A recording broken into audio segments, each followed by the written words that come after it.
This episode is sponsored by Adult X Funding. Are you struggling to find funding for your adult industry project? Adult X Funding is a new crowdfunding platform for all types of adult business projects worldwide. We have a network of investors who are looking for exciting adult entertainment projects. Pitch your project today at adultxfunding.com.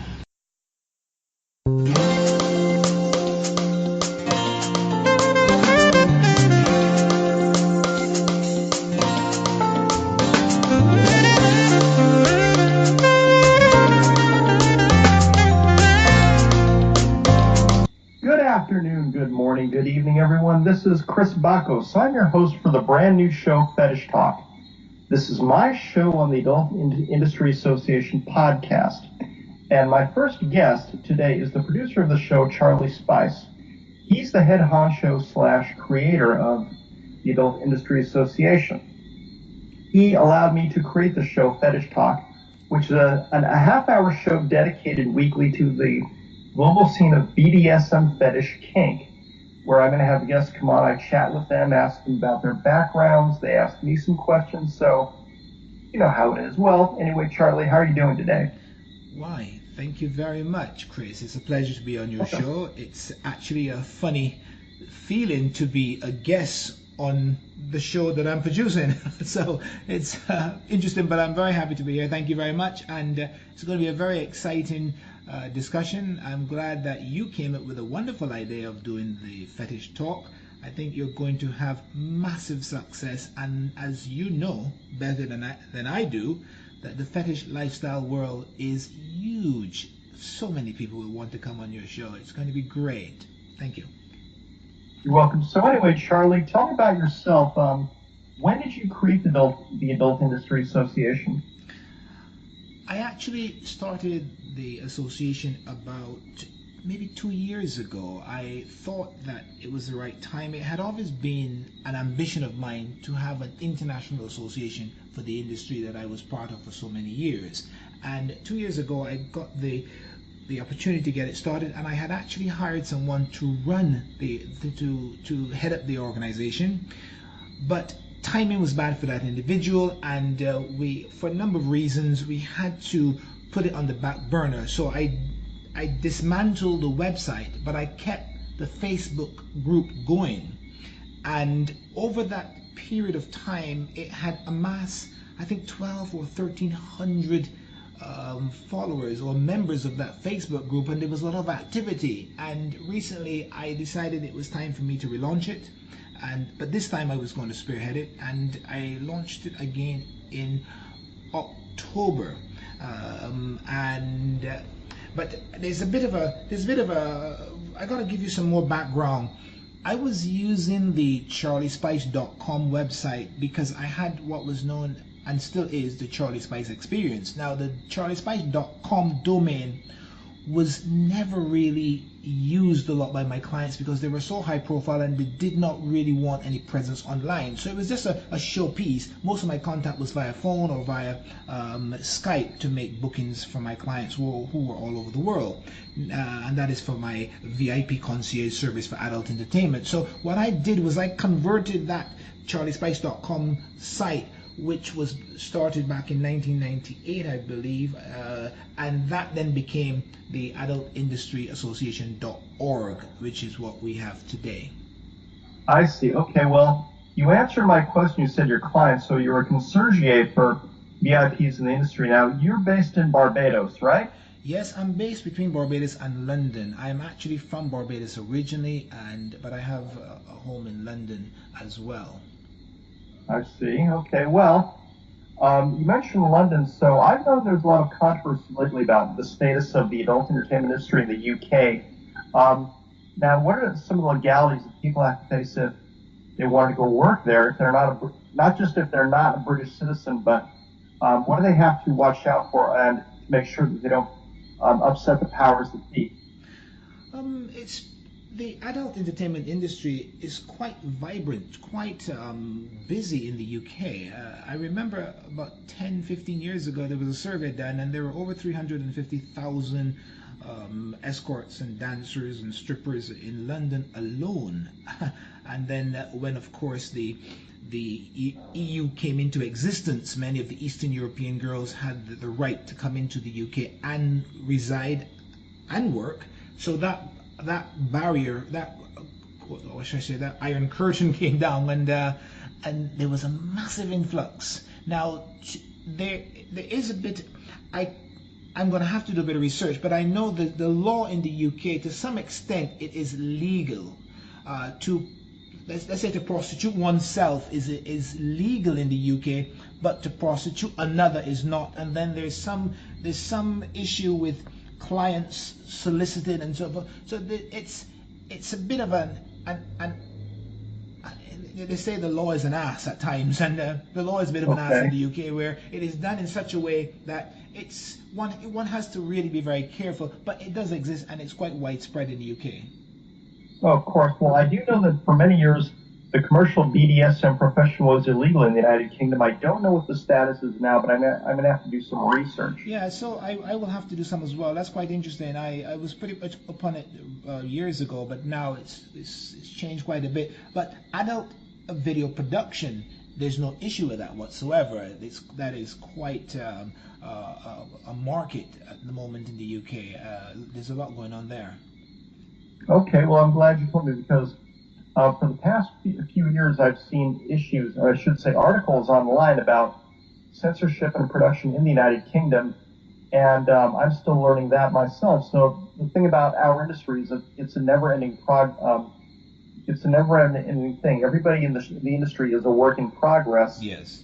And I do know that in London there are, not just London, but throughout the United Kingdom, there are fetish festivals. For example, coming up is the London Fetish Dinner. There's also the London Fetish Ball. Yes. And the United Kingdom is also home to a couple of well-known publications. One is the world-famous Skin 2, which came into existence in the early 1980s, and another one is an online magazine, a zine called the Fetishistas, which deals more with fetish and festivals and models that are in the industry. And Skin 2 is a little more graphic. It goes in detail about lives of pro-doms. It has feature articles and fictional stories as well. Yes. And now you were mentioning something about get off the track about kink a little bit, about upcoming festival you want to hold in Barbados next year. Tell us more about that. It's actually not a festival, nor is it a conference, a summit, or an expo. What I want to do in Barbados next year, April the 20th to the 21st, I want to host the official launch of the Adult Industry Association.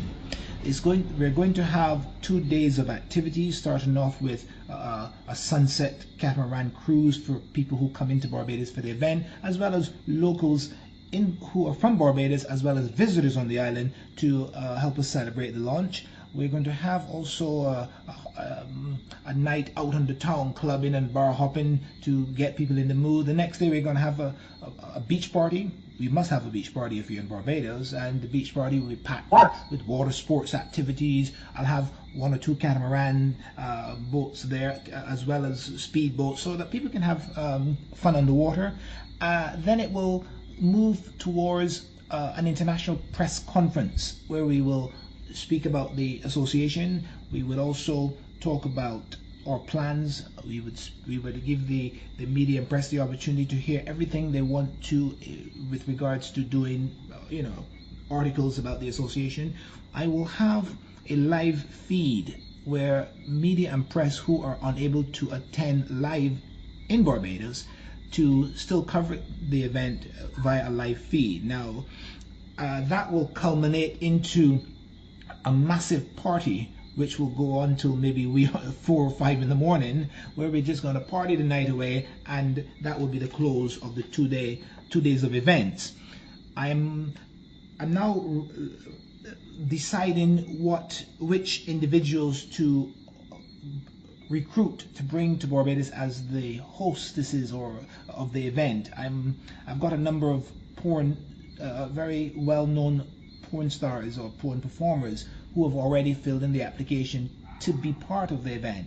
So it will be very exciting, particularly for people in Barbados and other Caribbean islands who do not really get the opportunity to meet celebrities in the adult entertainment industry, to shake hands, for a photo op session. I will have a an autograph signing session as well. So it's going to be an exciting 2 days, and it's all in aid of launching the association and giving it a send off. Okay, great. Well, you know what? Barbados, there in the Caribbean basin, Jamaica has for years had a couple of festivals. There's actually a resort outside of Ocho Rios called Hedonism, and back in 2002, I attended a festival known as Kink in the Caribbean. Yeah, wow. I don't know. I think it has been disconnected since, but to pick up slack, there is a festival there called Dom Trips. They just had one last month where there's an organization based in Atlanta called Dom Trips in Jamaica, and the festival they had last month was called Pervs in Paradise. Okay. So that kind of picks up slack. Now I think, Barbados, Jamaica, two British colonies. I see a pattern here. There's a joke a friend of mine told years ago, and I'm going to be politically incorrect because it is my show. I understand everybody in England has a fetish, I understand, but hey, maybe I'm wrong. Yes, there's a lot of activity in Jamaica and Trinidad as well. Barbados is a bit more conservative. There's a lot going on in Barbados as well, but they're very discreet about it here. And Yeah, I would say we are perhaps the most hypocritical country in the world. This little Barbados here, and Well, we are. I'm sorry. there are a lot of other countries that are like that. I mean, my own country. If I just turned 57, my friend, last month, and I have yet to see a world that is free of hypocrisy, and I don't think it'll happen this lifetime, maybe the next one. But moving along, Jamaica, what's interesting is that it is, to say about it, the best way to describe it, I know a gentleman in Los Angeles who's a metaphysical minister, and he said he's from Jamaica. He says this country is a mixture of England, America, and Africa rolled up into an island of the Caribbean. And they have a history of Puritanism, and it's a very homophobic country. So Yes. many Jamaicans, while they don't accept it, they tolerate it, and it is very. That's the one tragedy about Jamaica. It's very homophobic, and many of the people were kind of funny seeing all these white people from North America and Europe Yes. indulge in decadence on their little island in the Caribbean. So that's kind of funny and ironic.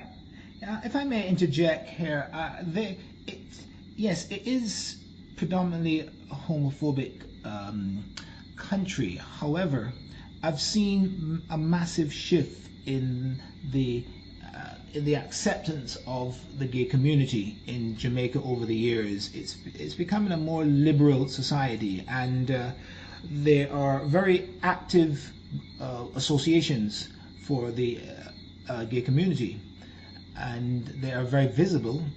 But still, there are pockets of communities who are very homophobic, and the gay community still has to be a little careful. But it's getting better. I have to say, it's come a long way.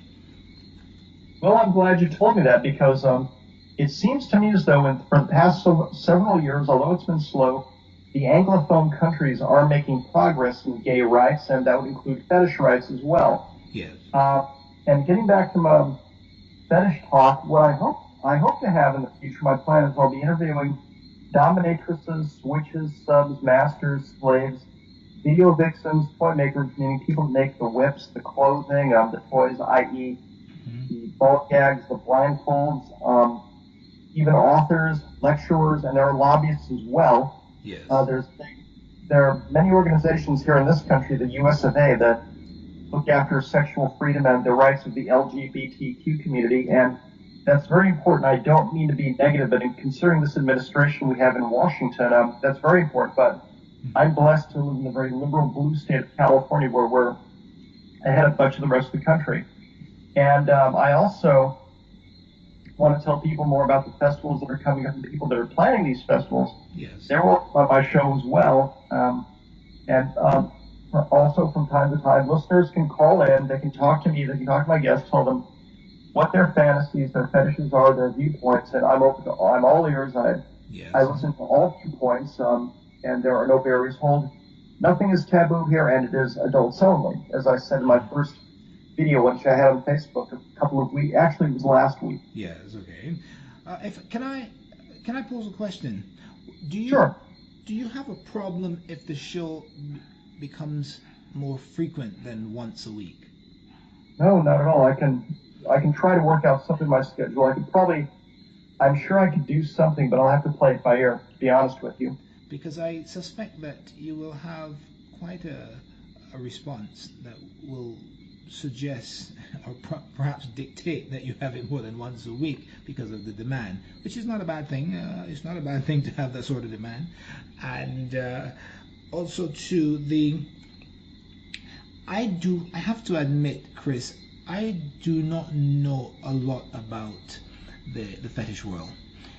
I've always been intrigued by it, and when I every time I'm in the UK and there's an erotica show, I would always attend. I've been to many erotica shows in UK and Europe, and I was just blown away by the how liberal, how open, how I mean, I'm fascinated by it, but I don't know enough about it. So I'm really looking forward to your show and your guests talking about the various aspects of the fetish world. Now, you mentioned that there are some events in the Caribbean. Could you tell me again, as far as your recollection goes, the events that are taking place in the Caribbean? Well, there is one, the Herbs in Paradise, that was last month in Jamaica. Okay. There is also a festival in the Dominican Republic. If the name of it actually escapes me, but you can Google it or Bing it and just look under Fetish Events in the Dominican Republic. Yes. Adult-oriented, or Google, for example, adult-oriented festivals in the Dominican Republic. And even on Facebook, maybe Facebook, I don't know, probably Twitter. And I'm going to suggest maybe YouTube. It's not YouTube, excuse me, Google Plus. Yes. YouTube is owned by Google. See, I know that. Okay. And The reason. I'm sorry. Go ahead. There's also a website dedicated to people who are in the S&M lifestyle. It's called Fet Life. It's based out of Canada, and they have pages that tell all about festivals. And you can even subscribe. I don't know what's the right word. You can follow that page. That's a proper word. So you can make friends there on Fet Life, just like you can on Facebook and Twitter. But there are also pages about the festivals, and you can follow those pages on Fet Life. I see. Okay. The reason I'm asking this question is that I see the potential and a definite possibility to create our own events. Once you have a medium like Fetish Talk and it becomes Fetish Talk and it becomes very popular, I don't see why we cannot plan our own event or events 2-3 times a year, different, certainly the Caribbean, but elsewhere as well. Also, I want to point out there are boutiques around the world that are well known that cater to fetish clientele. For example, in Los Angeles, my neck of the woods, for years there has been a store called the Pleasure Chest. They also have branches in New York City, one in Washington, D.C. It caters primarily to the gay community, but again, it has adult novelties. It has lingerie, leather, latex, you name it, DVDs. Yes. Those are gradually being phased out because of streaming online videos, but people still want to watch DVDs. And another store is called the Stock Room in Los Angeles, which is in the Silver Lake area, that caters to the same, but not so much to the gay community. Then there's another store in downtown Los Angeles called The Mask, which has its headquarters in Amsterdam, and they have stores all over Europe. Yes. But that's by appointment only, and they specialize primarily in latex clothing and some novelties. And you can look online for the information about those stores. Okay. And there are stores all over the world, and of course, primarily in the major cities of the advanced nations of the world. Okay, very good. What sort of response have you had? I know you've been promoting the Fetish Talk podcast, which is, well, for the past week now. What sort of response have you had? I've had a largely positive response, and here's what's interesting on Facebook. When I broadcast my videos wearing my fetish garb and telling people about the show, something I've noticed that's interesting is that a lot of people that give pluses were people from other countries, from Spain, the Philippines, Colombia, Brazil, Australia, and South Africa, which I thought was very interesting. But so far it's been very positive, and even my vanilla friends, vanilla is a term for somebody who's not into the S&M lifestyle. Yeah. They're actually interested and intrigued by the show, so for the time being it's going well. Oh, great. Fantastic. Little by little. And So, Yes.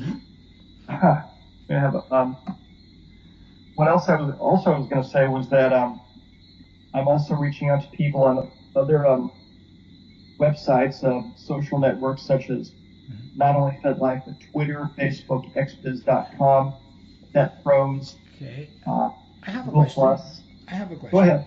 Yeah. Now, people who want to come on your show may not be available at this set scheduled time for the show. Would you be flexible in allowing people to come on to the show at times that are more convenient to them? Yes, I can arrange something with them. They can get in touch with me on Skype or other social networks where I am a subscriber, and we can work out a schedule there. Okay. Very good. No, well, I really am excited about the launching of your show. I like I said before, I really believe you're going to have great success. Charlie, we've come to the end of our show, and I want to thank you very much for being my very first guest, diction, that's important, and for producing the show. And I look forward to a long, prosperous career as a talk show host. And FetLife is open for people to listen to and for guests from all facets of the world of BDSM fetish globally. And with that, let's say